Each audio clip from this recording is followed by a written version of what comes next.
Hello.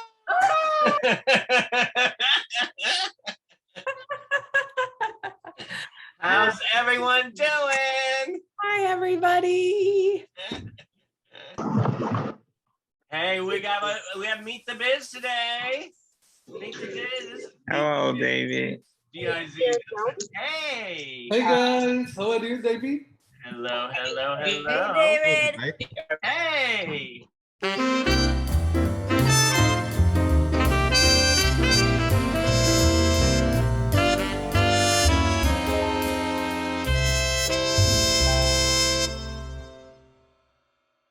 So, everyone, welcome to Meet the Biz.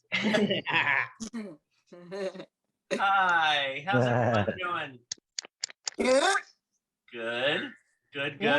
Well, today's a very special day, and this woman is one of the reasons that I am still loving this industry.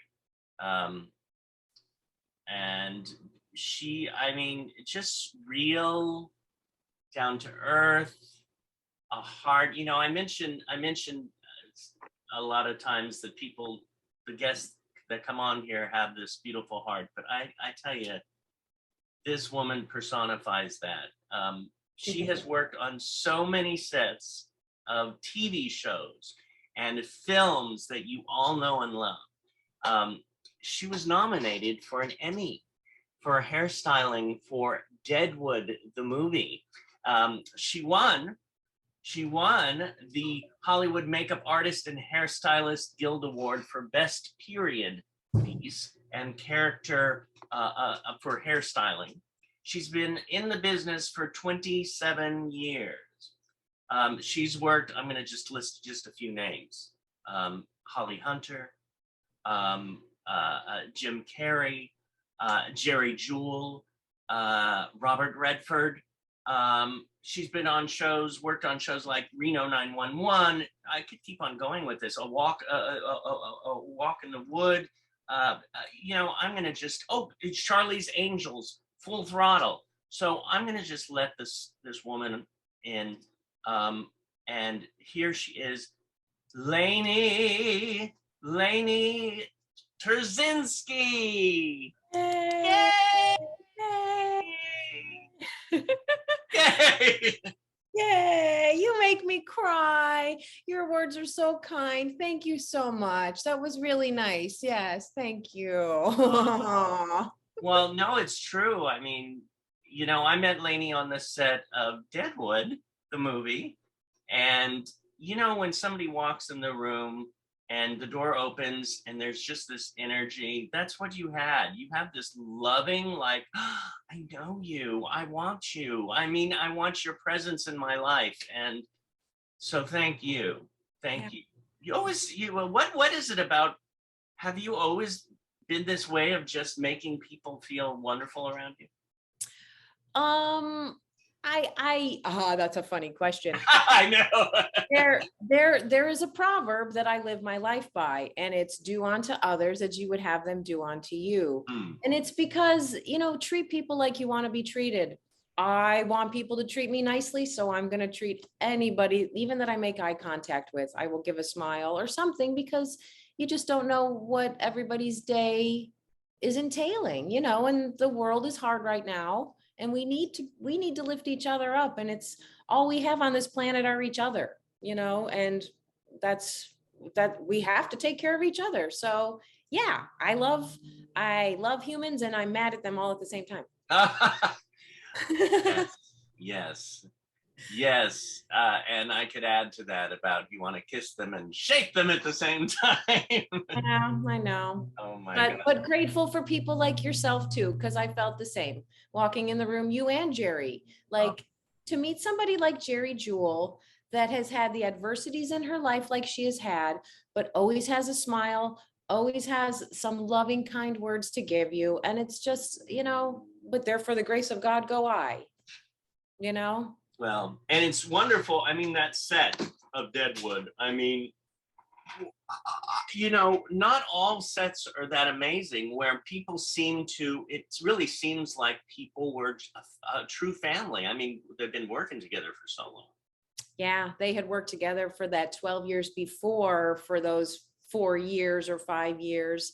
And then to come back 12 years later, I think the actors had such a bond with each other, and that so much of the crew was from the show originally and also fans of the show. I think that's what made it so magical, because the writing on that show and the acting on that show is so good and so from the heart, you can't help but not fall in love with these characters, even though they're not the most lovable characters. Right. Yeah. I guess we find the good and bad in each entity, so to say. What was I gonna? Oh, how did you? I mean, I'm thinking. I mean, you've done so much work. How did you get that job on Deadwood? Was it word of mouth? My friend Melissa got the job, and her and I work really well together. And I met Melissa. I started out in Chicago. That's where I was born and raised. Yes. And just a little peon nobody working on anything I could.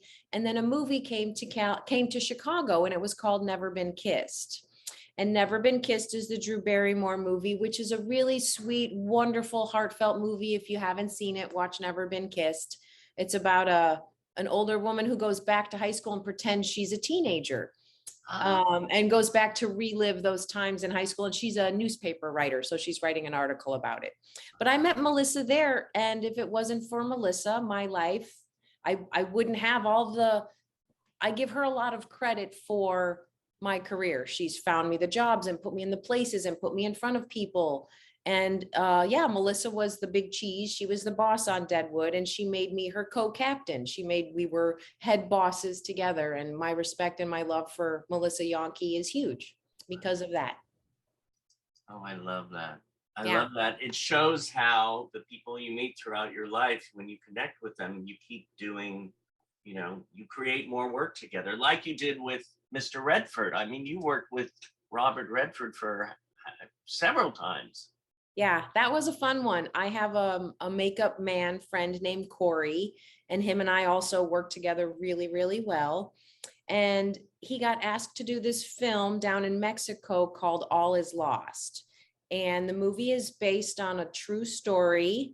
The director's father was lost at sea on a boat by himself, sailing for something like 40 days. And this movie is a somewhat recreation of that.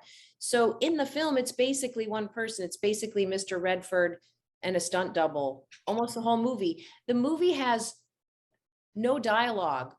Mr. Redford says a few words in the movie. A little bit of it is over, what do they call that, voiceover? Right.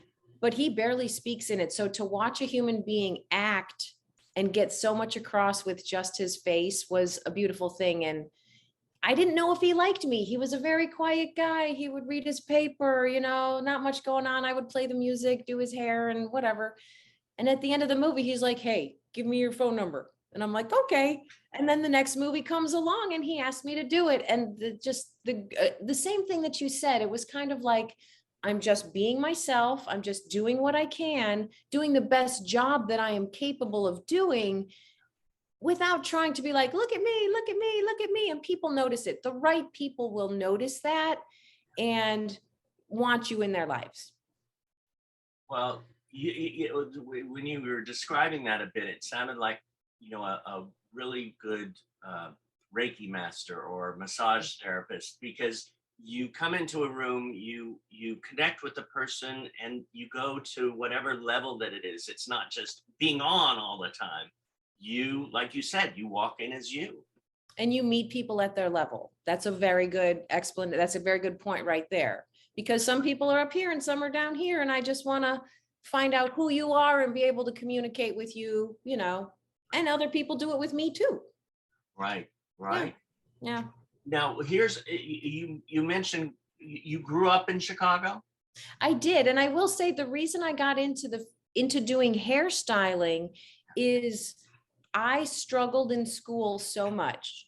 It was so hard for me just to get a C where all of my friends were skipping class and getting A's. And I'm like, what's wrong with me? Come to find out, dyslexia is real, and trying to even just write out a report was really difficult in times. So I thought, okay, I'm going to work with my hands. So I didn't go to college. I went to beauty school while I was in high school because there was a program. My father paints sets. I've grown up with a human being, my dad in the business. He builds the sets. He builds, the facades, and he builds the fake bars, and he builds the fake tattoo shops. And so I knew it was possible to have an in with that. So I went to beauty school, worked in salons for a few years, and then, wiggled my way into the film business. Now, I'm going to throw out a name, and I'm going to see what comes to your mind. I'm going to try and catch it. Joffrey Ballet. Joffrey Ballet. One of my favorite experiences working ever was with the Joffrey Ballet. I got called while I was working in Chicago to go help out for the Nutcracker at Christmas time, because, in Chicago down there, the Joffrey Ballet will do the Nutcracker every Christmas. And then every other Christmas, they kept asking me back to put the little rosy things on the people's cheeks and put up the little buns in the girls' hair. And it was so fun. And then occasionally they'd be like, oh, we're going to do Frankie and Johnny. Can you come and just do these quick change wigs for us and stuff? So I got to watch these magical people do their dance. And it's just something that's ingrained in my mind, because it's a talent, of course, I don't have, but I respect so much. And I'm just grateful that I get to participate in it somehow. Right. Even if I'm just putting a hairpin in someone's hair. Well, it shows that we all work together in this wonderful creative business, and everybody has their job. Because the actors couldn't do it without you. I mean, I guess they could walk out of their front door of their house and start performing a monologue, but sure. But professionally, this is how we all work together. And I could go back to some of the other people that you have worked with more than once. I mean, Robert Redford, I follow him actually on Facebook, and he has these posts, and I love him more every day when I read some of the stuff he writes. But I mean, you've worked also with Holly Hunter many times, and also Jim Carrey. Yeah, both wonderful people. Holly is an amazing human. She is just like the two of us. Loving, open, kind, would bend over backwards, would take, the shirt off her back for you. And that's funny because Bob, Jim, and Holly, those three people are a lot alike. They all love music. They all love music, like more than other people I know, all three of them. And myself included too. I'm a huge music fan. So I always kind of wondered if that was anything, parts of our connections. But Holly is still a dear friend. We talk on the phone like once a month. She's a good human being. I watched her raise two twin boys, kindest, nicest, funniest. These last few seasons of Mr. Mayor, if you can ever catch Mr. Mayor, it's a very fun show to watch. And how many you worked on? All the seasons of that? How many episodes have that been around? Mr. Mayor only went 2 seasons, sadly. Okay. They canceled it for our third. But I blame, I don't blame anybody, but I don't feel NBC promoted it enough, which is a shame. Yeah, it's interesting. A lot of the best shows don't either get promoted or something like that, and then they, what happened to it? What happened? Yeah, it's a shame, because those actors also loved each other and got along so well, and they just loved making comedy. Yeah. Yeah. Well, it's interesting too. When we used to be in the actual building of Performing Arts Studio West, which we're going back to very soon. Yay! After this wonderful. That's not the right description. After this experience of being indoors for over 2 years, we will be going back. But on the wall, there is a picture of Holly from one of her older series with one of our wonderful actors from Performing Arts. So we have worked with Holly. It's been years ago. But Well, maybe next time because she lives in New York, so maybe next time she comes to Los Angeles, I can work something out where maybe, because I know she would love to. She would love to come and say hello or something, even just for a moment. Yeah. that'd be great. Maybe the two of you could just come, you get out, going out for, have lunch with us. Yeah. That'll be fun. Because Holly actually is deaf in one ear. Oh, I didn't know that. She had polio as a child, so she actually wears hearing aids. Yeah, she can't hear out of one ear pretty much. I have to remember which ear to talk in. Wow. That really shows, because I know Charlene Tilton has.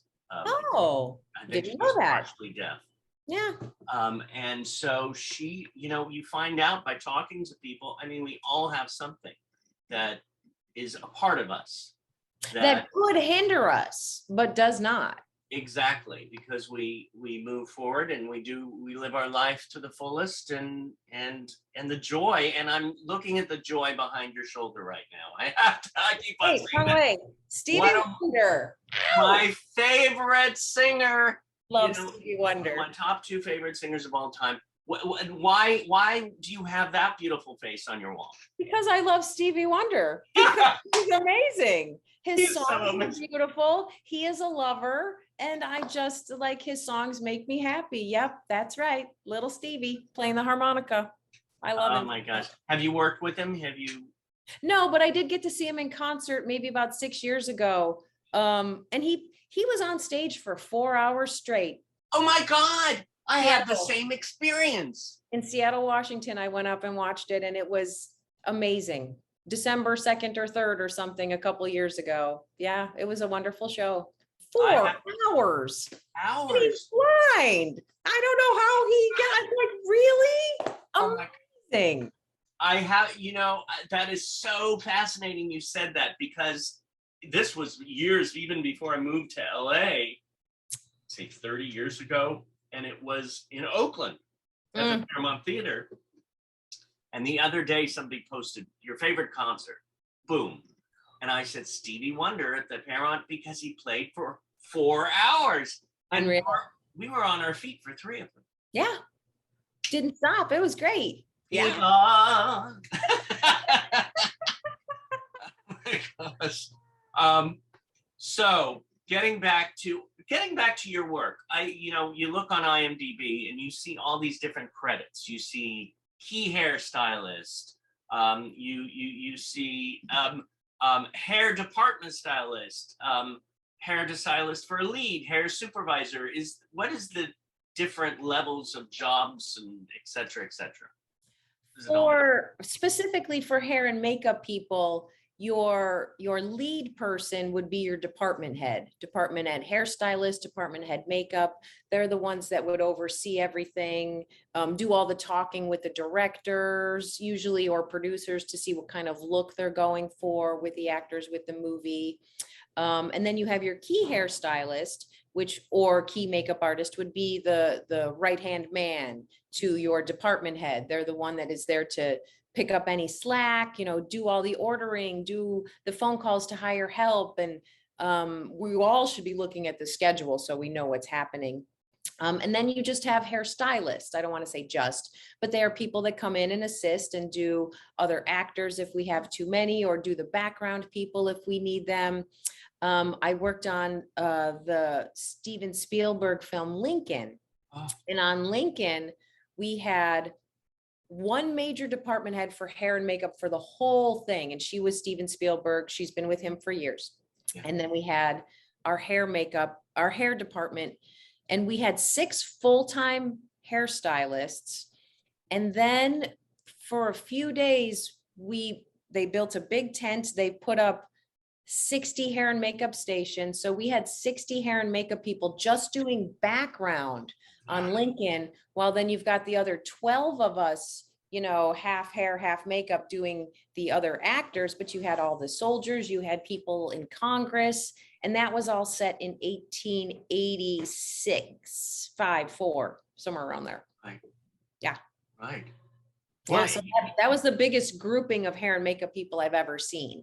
that's amazing. And it makes you think, okay, this goes into a movie. This is why, sometimes you hear movies cost so much money, because we have so many people working it to create this magic.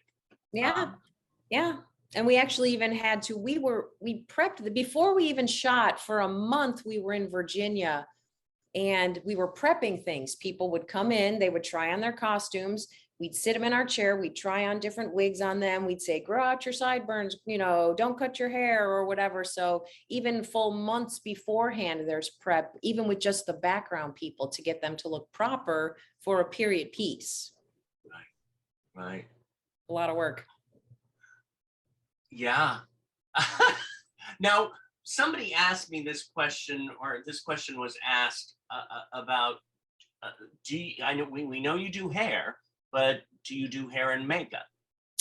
People think they go together necessarily, but In some aspects, they do go together. If somebody wants to work a little bit more in the commercial vein of things, commercials, because they're shorter shoots, maybe 2-3 days, sometimes they're a week or so. They want one person that can take care of all the people. Maybe it's just 1 or 2 people. So they want somebody that can do hair and makeup, which is fine and legal. And that's how commercials get by. When it comes to film and television, especially union film and television here, you have to choose one or the other. You have to choose to either be a makeup artist or a hairstylist, which I think is smart because then you're honing that one craft. Exactly. You're not just, I feel like knowing both is a good thing, but I couldn't put makeup on someone's face. Like I could, but I've tried to cover up a zit on somebody and on screen. It's like, what did I do? I don't know. So I stick with hair. right. Well, and not just with the hair on people's head, but you're a master at wigs. Wigs. Yeah. Wigs are fun. Tell a little about wig. How did that manifest? My father, when I first started getting in the business, he's like, you're going to have to do this, and you're going to have to get good at wigs. And I'm like, wigs. I freaked out, of course. But the more you do things, the easier it gets. Wigs are so fun. It's so easy to change somebody's look so quickly.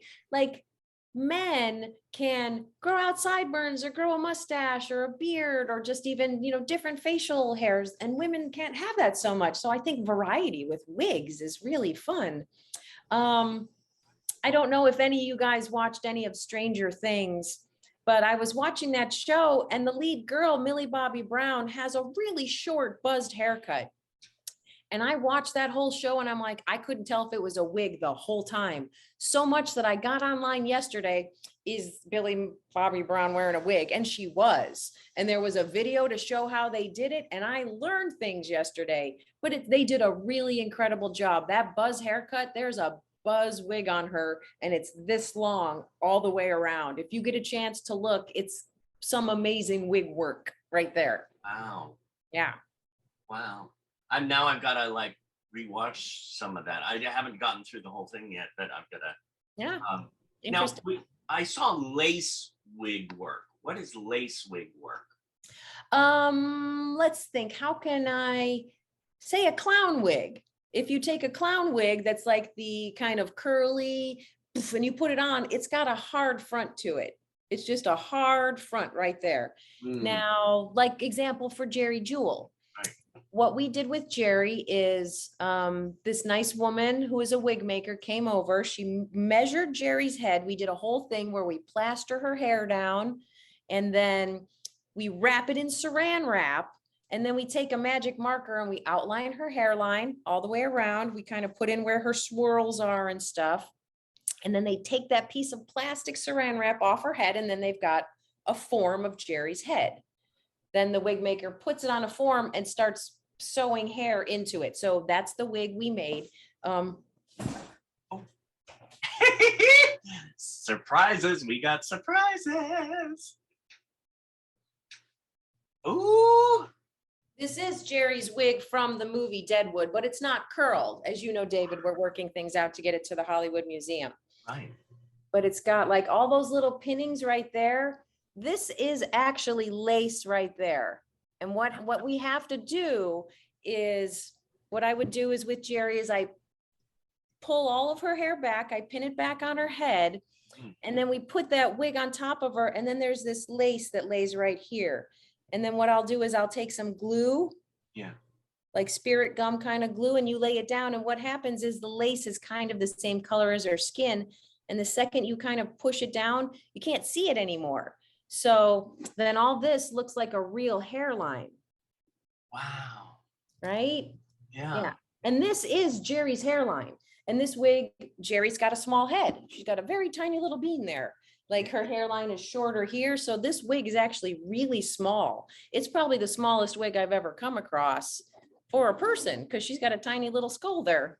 Well, it's amazing because when you brought it out, I went, "Ooh, I don't recognize that wig." But it's fascinating because it's a straight hair, but you made it into this Yeah. masterpiece. Let's see. Should I have you share something?